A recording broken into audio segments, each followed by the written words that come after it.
Halo, Zulfikar. Iya, Halo, selamat siang waktu Indonesia Barat. selamat sore waktu Australia. Jam berapa di Aussie? Jam 3 ini sekarang. Jam 3 ya? Oh, berarti Mm, bedanya 3 jam ya bedanya ya? 3 jam, 3 jam. Oke, terima kasih sebelumnya udah mau datang di acara podcast gue yang gue kasih nama iPod ini. Asik, Iya. siap, siap, siap. Nah, Zulfikar bakal berbagi sharing tips and tricks soal aplikasi AAS atau Australia Award Scholarship, ya kan? Right. Nah, jadi sebelum perkenalan diri dulu, gue Edsel Ivan Derang yang biasa disapa Edsel. Gue Mhm. sendiri teknik geologi ITB angkatan 2011. Sebelumnya gue juga lulusan dari Imperial College London, ngambil MSc Petroleum Geoscience, beasiswa dari Mhm. LPDP. Nah, sekarang gue lagi kerja aja di Indo, di oil and gas company sih.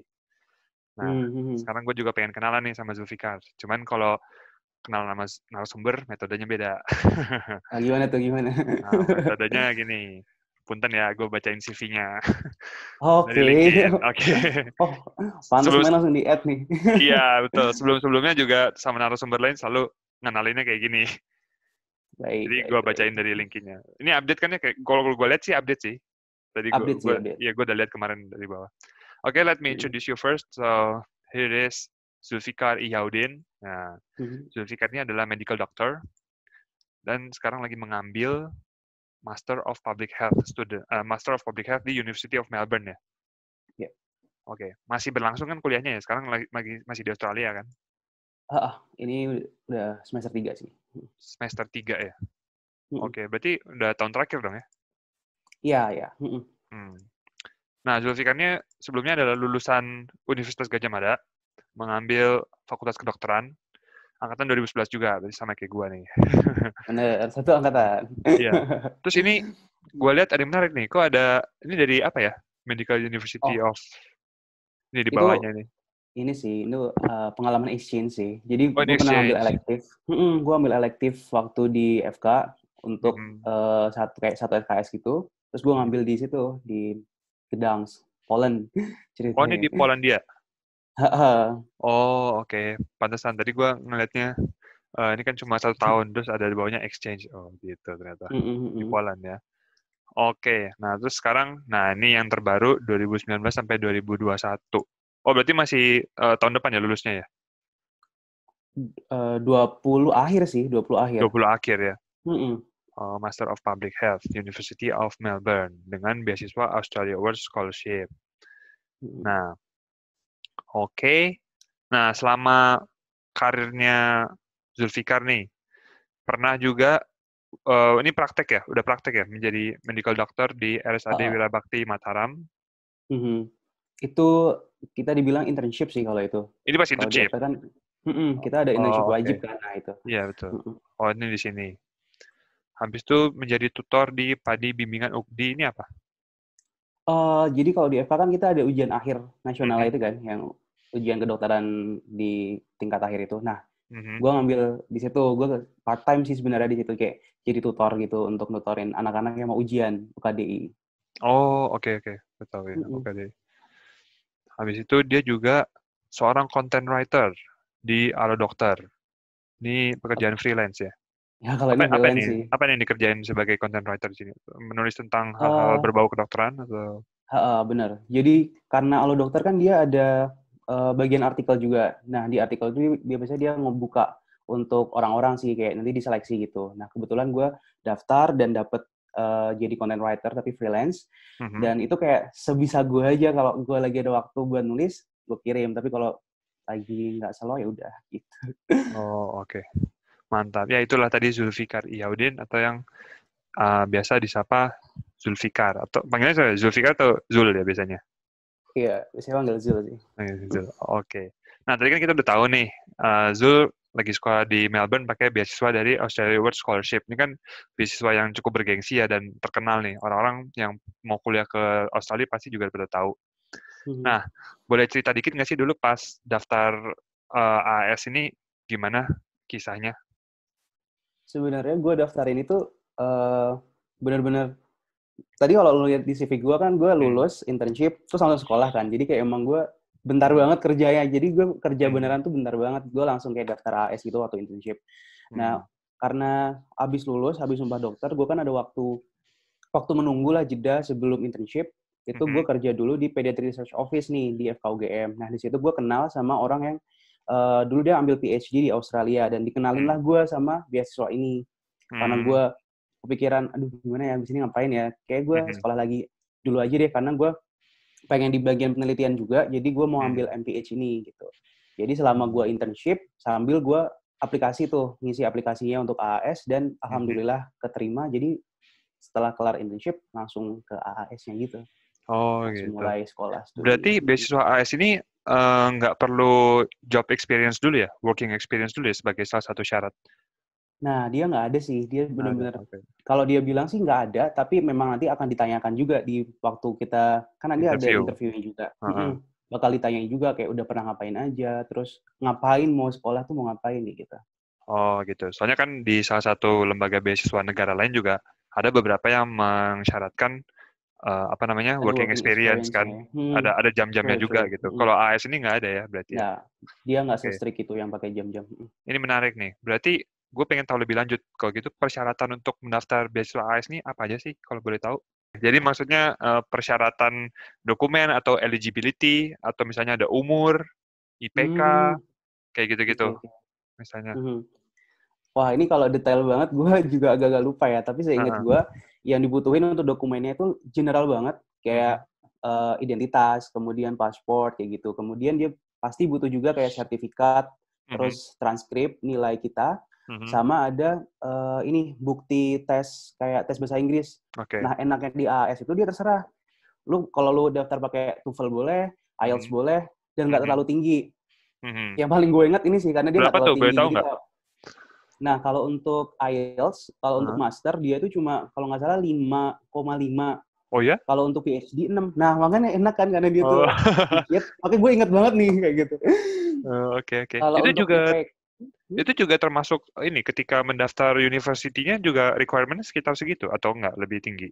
Nah, yang menurut gue yang beda dari AAS itu juga, dia itu di awal dia nggak ngebutuhin kita pinter banget di bahasa Inggris, karena nantinya setelah kita dapat beasiswa, dia akan ngasih kayak pre-departure training gitu, dan itu isinya adalah kamu bakal dikasih training bahasa Inggris sesuai dengan hasil IELTS kamu. Oh gitu. Justru malah dibimbing ya? Nah benar, kalau mungkin orang-orang yang nilai IELTS-nya udah bagus, udah di atas, kalau nggak salah 6,5 atau 7, dia PDT-nya, training tadi itu adalah cuma 7 minggu, itu paling singkat. Sedangkan kalau dia contoh IELTS-nya kayak cuma 5 atau mungkin di bawah itu bisa nyampe yang 4,5 bulan, 9 bulan, kayak gitu. Itu salah satu positifnya sih menurut gue. Karena dia ngebantu kita banget gitu. Oh, menarik. Terus apa lagi nih yang kamu ingat persyaratannya? IPK sih kalau nggak salah, IPK tuh butuh 2,75 kalau nggak salah. Jadi nggak terlalu tinggi juga ya? Nggak terlalu tinggi kan? Iya.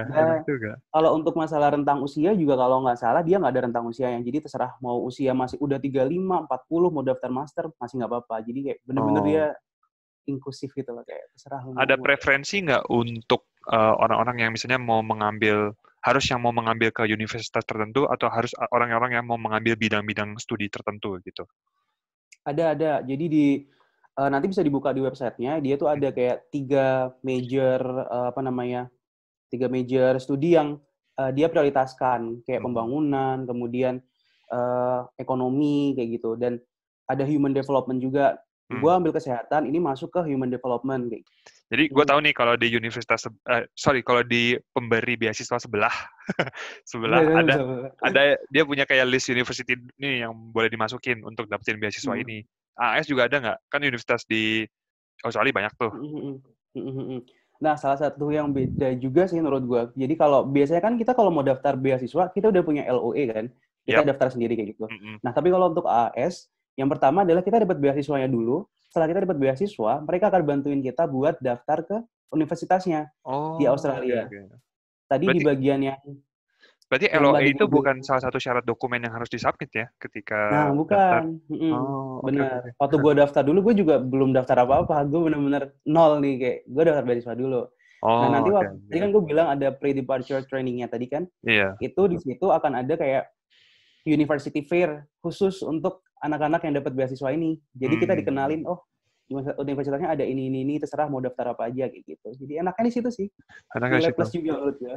Mantap. Terus dulu gue kalau nggak salah juga pernah research ya soal AAS ini. Itu kalau nggak salah harus ada nulis esai juga nggak sih atau semacam motivation letter kah? Benar nggak? Benar. Ada, benar. itu tentang apa yang harus ditulis ya? Boleh tahu nggak?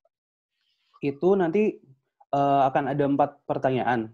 Bentar. Iya, 4. Kalau nggak salah ada 4. Kalau belum berubah ya ada 4. Okay. Dan pertanyaannya itu menurut gue kayak turun-temurun gitu. Karena waktu zaman senior gue daftar, sampai gue daftar, sampai yang barusan ini daftar juga kayak sama terus gitu. Jadi kalau lu mau belajar bisa dari itu. Nah, pertanyaan itu lebih ke nge-explore ini sih, kayak background kita tuh apa sih, terus background kita apa, studi yang mau diambil apa, dan nanti setelah kamu lulus, kamu tuh mau aplikasikan apa yang kamu pelajarin tuh di bagian apa. Jadi kayak dia mau melihat linearitas dari apa yang kita pelajari gitu loh. Oh, oke. Berarti linearitas hal yang penting ya di sini ya? Yep. Ini menurut gue penting banget sih. Mereka benar-benar menekankan linearitas gitu. Jadi harus sesuai, kemarin gue ambil kedokteran, tapi bisa juga sih. Kemarin gue ambil kedokteran, terus gue mau ngambil kayak development study nih, kayak gitu. Itu kan agak sosial.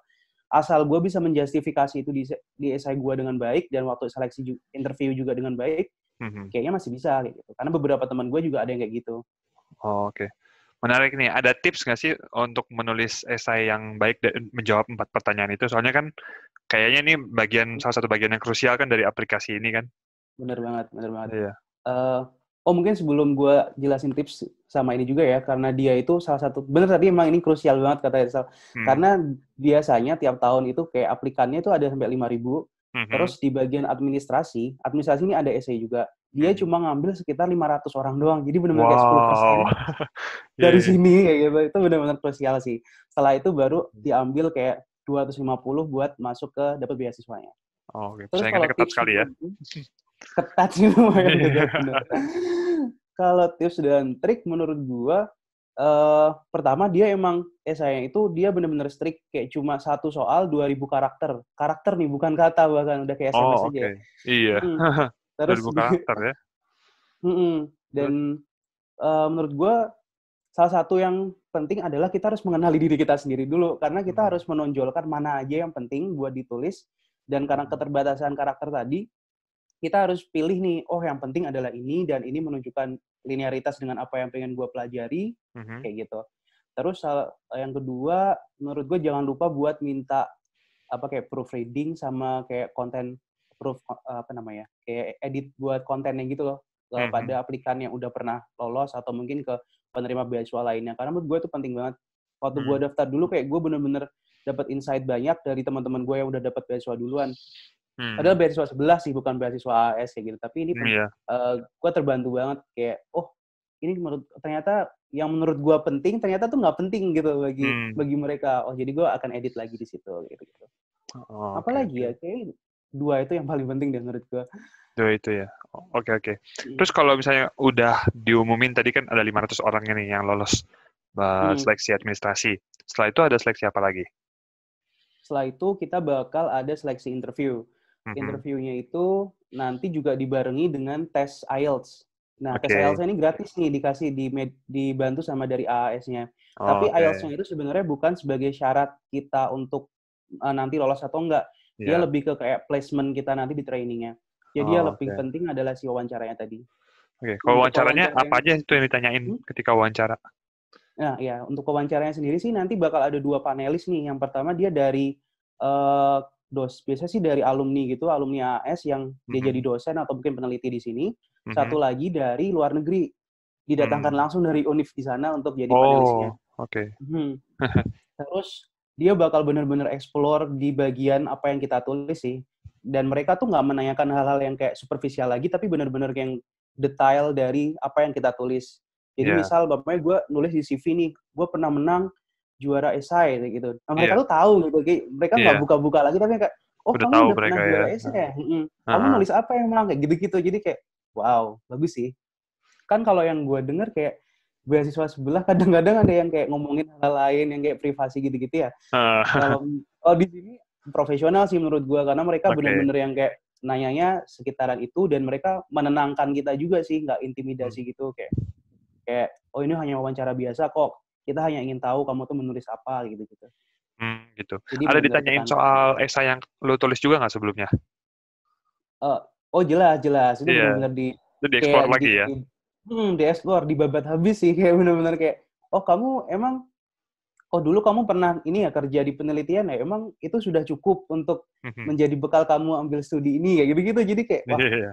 bagus sih, agak-agak takut tapi kayak wah Oke, berarti menarik juga, bikin mikir. pertanyaannya banyak yang bercabang dari apa yang lo udah tulis di CV lo tentang Mhm, diri lo gitu dan karir mhm. lo selama ini, juga tentang Heeh, esai-esai yang udah lo tulis. heeh, Nah, benar, ada benar-benar. semacam kayak tricky questions gitu nggak yang lo cara menjawabnya tuh harus berpikir 2 kali, 3 kali gitu. Kadang-kadang pertanyaan interviewer kan ada yang menjebak gitu misalnya. Hmm, jujur menurut gue interview AS adalah interview yang kayak apa ya, enak gitu loh, karena mereka nggak Enak. intimidatif dan pertanyaannya nggak muter-muter, bener-bener pertanyaan yang mereka itu hanya ingin mengkonfirmasi apa yang udah kita tulis gitu. Jadi di sini adalah waktu kita untuk mengkonfirmasi, meyakinkan mereka bahwa kita tuh udah siap dan kita cuma butuh apa ya, kasarannya kayak kita cuma butuh duitnya doang untuk dibiayain ke sana. Tapi karena kita udah Hmm. tahu kita tuh mau ngapain kayak gitu. Oke. Ada tips nggak nih ya, kalau untuk menjawab interviewnya gimana? Supaya Untuk mungkin chance untuk lolosnya bisa semakin tinggi gitu. waduh, ini gue nggak tahu sih tipsnya apa, tapi mungkin tipsnya general aja sih, kayak mereka bakal nggak tahu sih mereka bakal ngeliat atau enggak, tapi menurut gue setiap gue interview gue selalu meyakinkan diri kita bahwa kita tuh sudah siap, kita cuma butuh beasiswanya doang untuk maju Iya. ambil studi di negaranya itu. Oke. Kemudian menurut gue panelis tuh kalau orang-orang bilang don't judge the book by the cover, tapi kalau kayak gini orang-orang pasti bakal judge the book by the cover nggak sih? Jadi gue menyiapkan diri kita kayak rapi, pakai pakaian yang sopan, kemudian dari mimik muka juga gimana cara kita merespon pertanyaan mereka kayak gitu. Dan kemudian menurut gue latihan juga, karena itu penting juga. Dulu gue sebelum wawancara kayak latihan dulu, ada kali 3 hari atau 4 hari hanya untuk mengetahui esai gue, dan kemudian gue minta tolong teman gue buat nanya based on my essay gitu. Gitu sih menurut gue. Beasiswa AS ini adalah beasiswa yang mengharuskan awardee-nya untuk kembali ke negara asal setelah lulus atau tidak? True. Quality Oke. control-nya cukup oke sih. Jadi kita benar-benar karena mereka ini negara-negara mereka ya. Jadi mereka Iya. tahu orang-orang yang datang ke sini siapa dan harus pulang siapa. Jadi dan ada syaratnya, bukan syarat, ada kontraknya juga. Kita nggak boleh balik lagi ke sini selama 2 tahun setelah kita selesai studi gitu. Berarti harus ada semacam kayak pernyataan kontribusi apa yang akan dilakukan ketika kembali ke negara asal nanti, dituangkan di essay atau CV sebelumnya nggak? Ada bener. Di esai kita juga itu bakal ditanyain sih kontribusinya apa aja, kontribusi apa yang akan kita lakukan. Kayak kalau nggak salah sih termnya dia adalah practical contribution gitu. Jadi kayak ada Iya. practicalnya apa aja. Itu akan ditanyain juga di situ. Oke. Nah, ngomong-ngomong soal kontribusi ini berarti nih, ini kan kadang-kadang adalah hal yang krusial juga kan, di mana mungkin pemberi beasiswa pengen melihat impact apa yang mau kita kerjakan setelah lulus. Jadi seberapa besar impact yang akan bisa kita berikan gitu kan. Mungkin ini bisa menjadi daya saing juga between applicants gitu kan maksudnya kan. Nah, ada tips nggak sih kira-kira kalau mau menyatakan kontribusi, bisa juga mungkin dalam ranah Zul sebagai dokter gitu ya. Itu apakah kontribusi itu kadang-kadang ada yang bingung nih, nulis kontribusi harus yang muluk-muluk nggak sih? Atau mungkin harus yang benar-benar konkret, kebayang gitu, bentuknya kayak apa gitu. Nah, ada tips nggak atau saran gitu? Kalau menurut gue lebih prefer yang kedua tadi sih, yang lebih konkret. Nggak usah muluk-muluk, yang penting konkret aja. Terus kalau menurut gue sih, kalau bisa yang smart, kayak specific, measurable gitu. Sama kayak bikin penelitian ya. Jadi kayak dia harus yang, kamu tuh mau ngapain sih? Kamu sudah punya wadahnya atau tidak? Contoh di konteks gue aja ya. Kalau gue kan emang sebelum gue daftar ini kan gue emang pernah aktif di NGO dan gue juga dokter. Yang gue tulis ya seputaran itu. Nanti ketika gue balik, gue akan, mamanya di NGO tadi, gue akan memberikan ilmu-ilmu penelitian, karena gue ambil penelitian di sini ya, penelitian tadi ke teman-teman NGO tadi, karena itulah bidang yang kita lakukan di NGO kita. Kemudian yang kedua, untuk sebagai dokter, gue bilangnya, apa ya waktu itu ya, karena gue pengen mendaftar menjadi dosen, gue bilang gitu sih, gue akan mendaftar menjadi dosen, kemudian setelah menjadi dosen, gue akan mencoba mengembangkan kurikulum, kalau gue bilang gitu sih, kurikulum karena kurikulum public health di kedokteran masih sangat-sangat dikit, gue bilang gue akan mengembangkan public health di kurikulum kedokteran kayak gitu-gitu. Agak muluk-muluk ya, tapi sebenarnya ya itu masih di ranah gue kayak gitu. Nah, ini sebenarnya kalau di beberapa lembaga beasiswa yang udah gue tanya-tanyain ke narasumber sebelumnya, gue melihat kayak ada perbedaan nih antar lembaga beasiswa, pemberi beasiswa tentang tipe orang yang seperti apa yang mereka cari gitu. Kalau untuk ada yang sangat mengedepankan nationalism, ada yang sangat mengedepankan contribution, ada yang sangat mengedepankan yang penting lo mau rajin studi dan lo pasti udah guarantee bisa lulus dengan nilai yang baik gitu misalnya, dan nggak peduli soal kembali ke negara asal atau enggak. Kalau AAS ini ada nggak sih kayak kriteria apa sih sebenarnya yang dicari oleh si pemerintah Australia ini untuk memberikan beasiswa kepada aplikan? Apakah yang punya leadership bagus? Apakah yang punya soft skill? Atau lebih ke yang super genius atau gimana? Kalau kayak gini kan nggak pernah eksplisit dikasih tahu ya di website mereka. Tapi kalau menurut gua, yang senangkep gua, dia lebih kepada kontribusi kita sih. Karena memang dia memberikan porsi. Jadi dia, kalau waktu zaman gua waktu daftar, dia ngasih porsi 70% itu adalah untuk orang-orang yang kerja di PNS, sebagai PNS, kemudian 30% dari swasta. Kebetulan karena gue belum PNS atau kerja di mana-mana, gue masih masuknya yang swasta tadi. Kemudian dia juga memberikan porsi lebih untuk orang-orang yang dari GFA atau Geographic Focus Area. Itu bagian-bagian timur, Eastern part of Indonesia. Dan gitu, di sana, iya.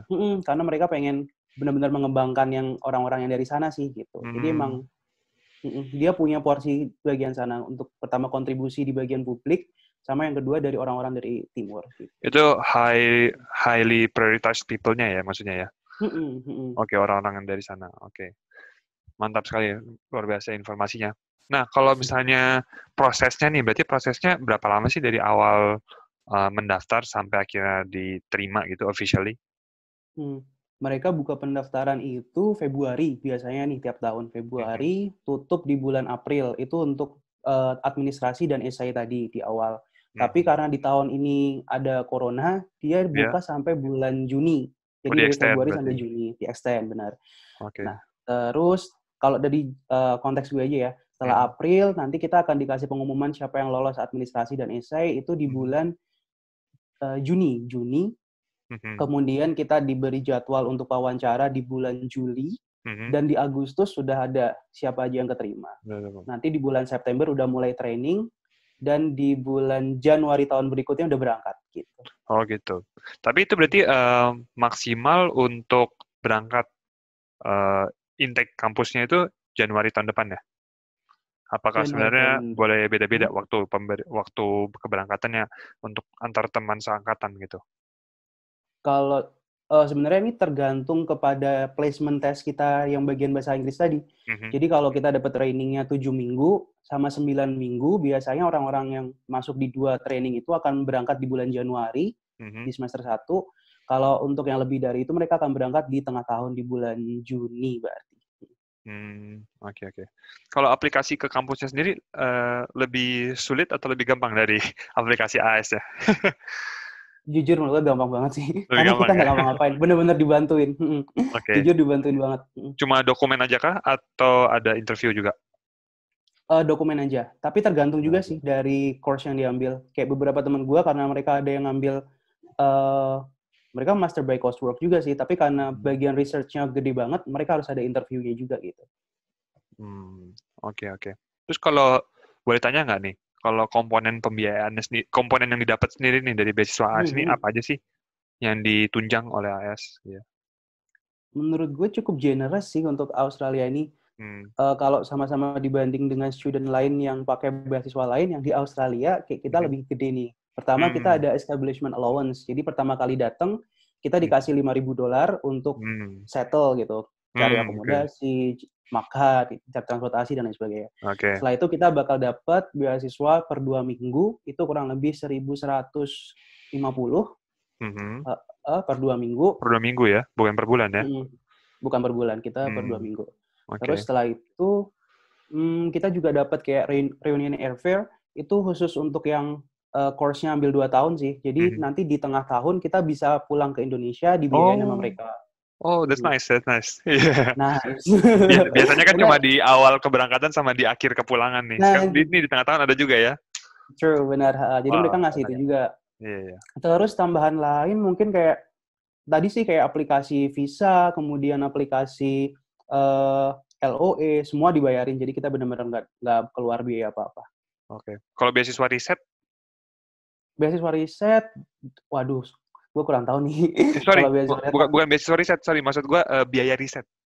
Oh, biaya riset. Iya, biaya riset. Biaya mungkin nanti pas tugas akhir, thesis gitu, itu perlu, misalkan ada yang perlu biaya gitu, ditunjang juga, ada tambahan juga atau?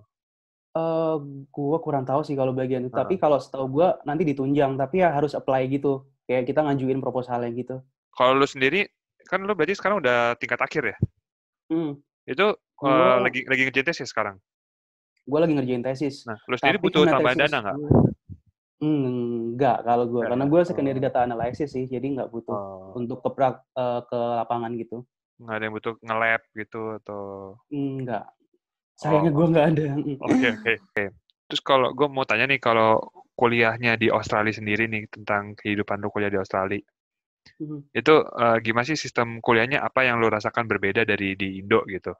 Mungkin dari segi fasilitas, cara dosen mengajar, diversity-nya, atau misalnya apapun lah.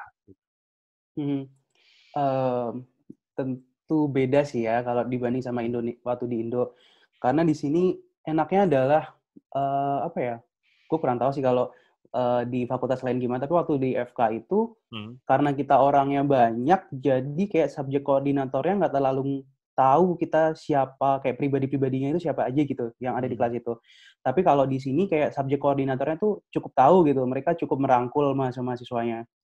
Terus yang kedua juga di sini malah kita ditekankan untuk bisa berargumen kan, kayak kita boleh mendebat, kita boleh bertanya kayak no stupid question gitu. Jadi kita lebih termotivasi aja gitu untuk belajar dan bertanya kalau di sini. Kalau di Indo kan lebih kayak gue diem aja, males gitu ya. Iya, betul. Lebih proaktif ya. Lebih proaktif, benar. Berarti mereka lebih men-challenge lu untuk mengeluarkan segala potensi lu, ya nggak sih kalau di luar negeri itu? Setuju. Gue merasa kayak gitu sih. Gue merasa seperti itu kan. Terus apa lagi ya kayak? Tapi yang kalau beda banget. Kalau expectation-nya sendiri nih yang diharapkan dari kampus di sana itu lebih tinggi nggak? Expectation kita sebagai student gitu ya maksudnya? Expectation mereka sebagai lecturer ke student-nya.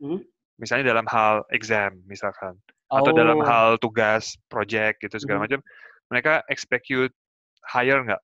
Maksudnya output yang lu berikan gitu. Wah, gimana ya? Gue nggak bisa bandingin sih. Misalnya tapi gampangnya lebih susah dapat nilai A gitu misalnya. Daripada, iya gampangnya gitu misalnya. Lebih susah untuk dapat acknowledgement dari dosen ketika lu bisa dibilang project lu bagus nih gitu. Itu susah banget dapat pujian kayak gitu. Setuju. Bener. Itu emang menurut gue emang agak lebih tinggi sih. Ini apa namanya? Chance untuk mendapatkan, kalau di sini kan kita namanya H1 ya, kayak IPK paling bagus gitu, H1. Tapi itu emang agak susah, kayak kita harus sangat-sangat berusaha untuk bisa dapat H1 itu. Terus mungkin karena salah satu yang beda adalah tugasnya ya, karena kita waktu gue di FK dulu sih kebiasaan tugasnya adalah setiap gue kelar blok, gue kan ada ujian multiple choice question kayak gitu. Tapi di sini kan karena semuanya berbasis esai, jadi itu beda banget. Dan itu salah satu mungkin obstacle kita sebagai international student di sini karena jadi exam-nya juga berbasis esai juga. Ada beberapa yang dia multiple choice, tapi ada beberapa juga yang dia esai gitu. Major assignment-nya esai. Oh gitu. Kalau secara secara fasilitas kampus gimana? Waduh, beda dong. Beda, jauh. Jelas.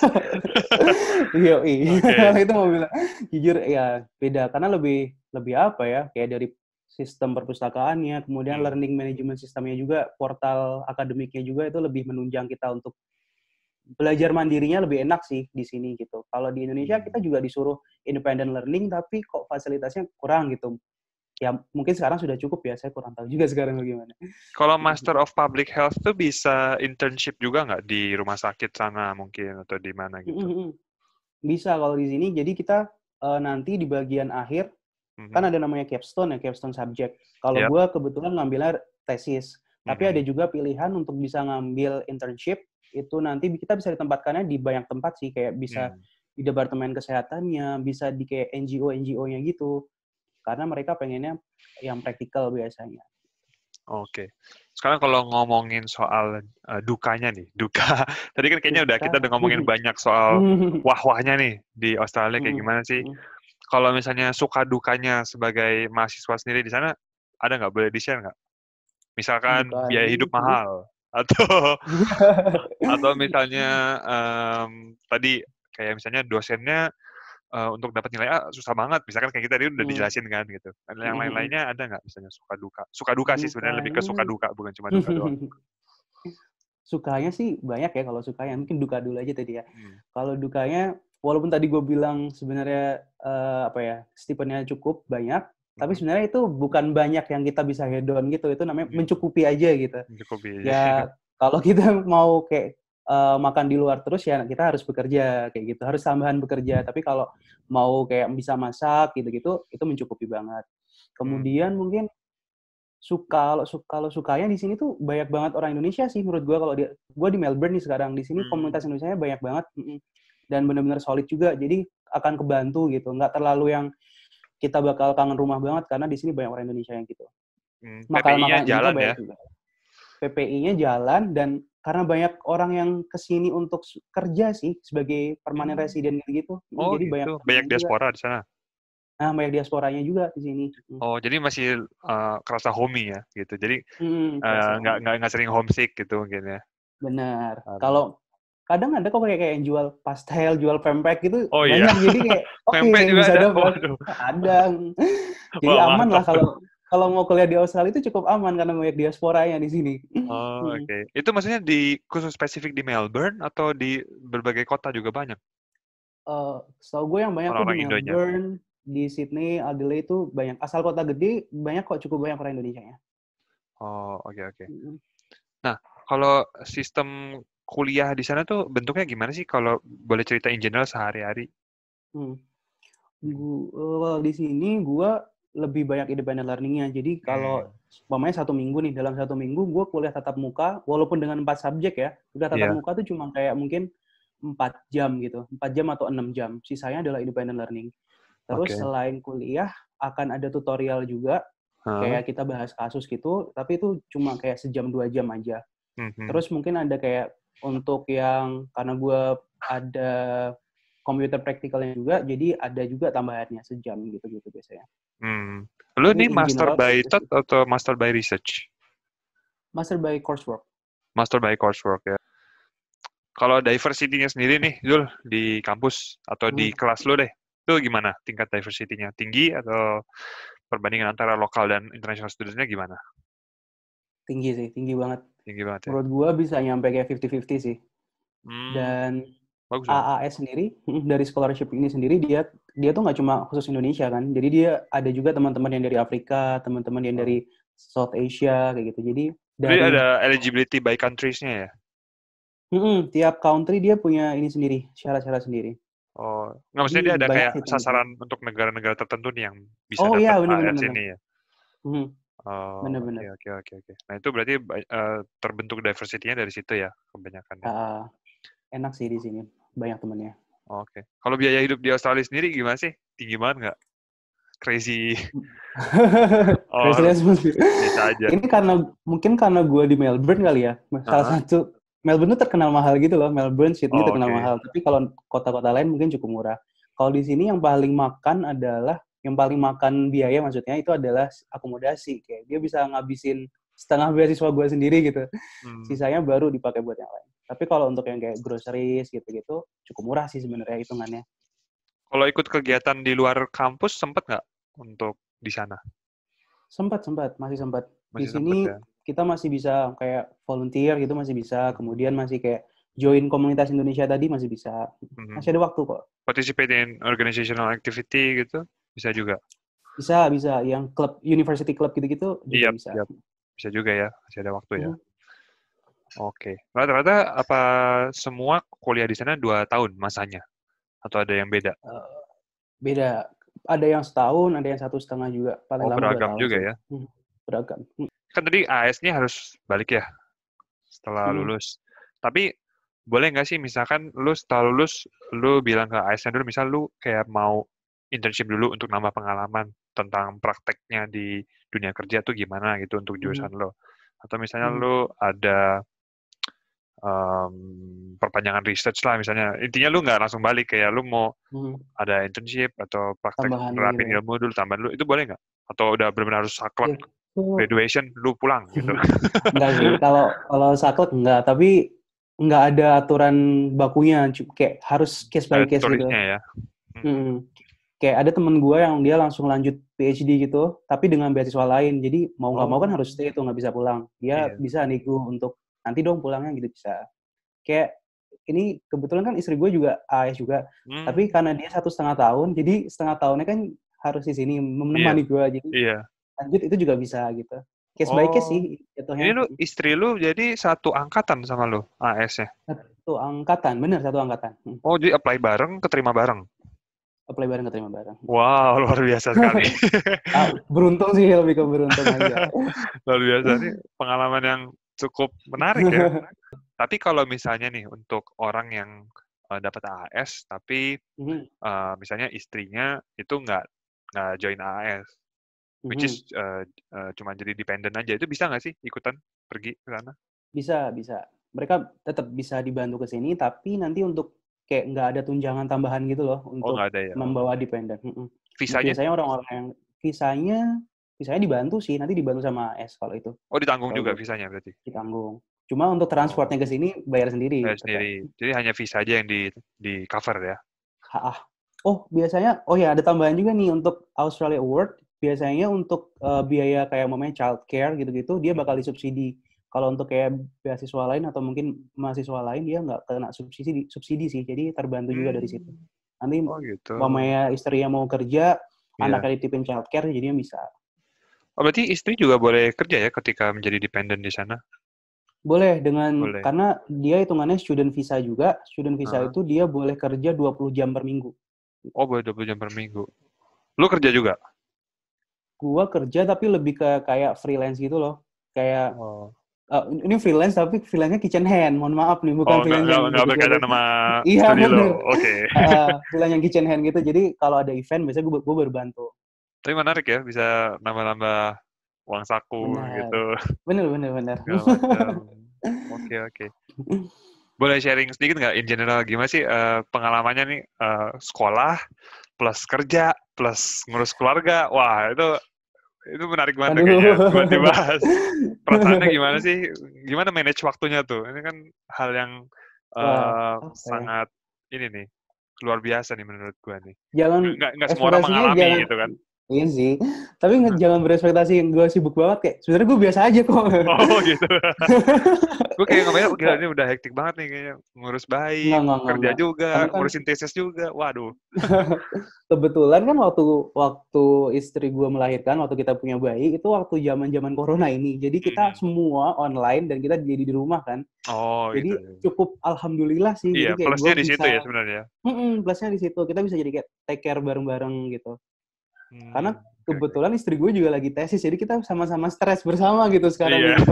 Bisa share the burden ya, jadinya. Bisa share burden, bener-bener. Nih Zul, sebelum kita tutup nih, kira-kira kalau misalnya ada teman-teman di luar sana yang masih penasaran soal AS atau masih pingin tanya lebih lanjut, boleh nggak kontak lu nih, misalnya Japri di IG lu atau di LinkedIn lu, di sosial media lu, boleh nggak? Siap. Boleh. Insya Allah bisa membantu. Oke, nanti semoga jadi masih relevan ya. Kalau nanti ada yang DM, minta tolong dibalas ya. Iya, siap.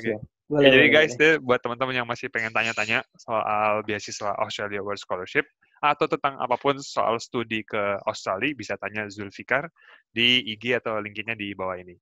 Gitu.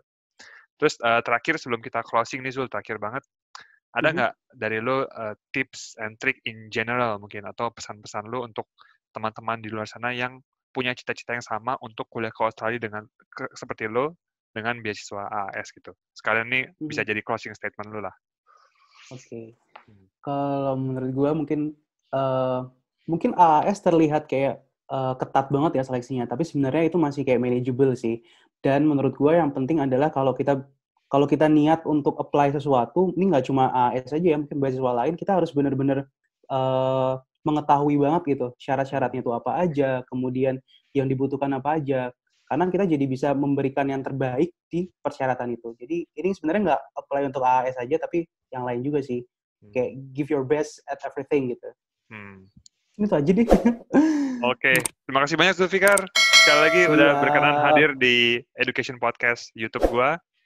Sukses terus karir kedepannya dan salam untuk istri dan anak. Semoga sehat-sehat terus, cepat selesai studinya dan wish you all the best lah pokoknya. Thank you, Edsel. You're welcome. Oke guys, itu aja. See you in the next Education Podcast. Thank you. Bye Zul. Bye.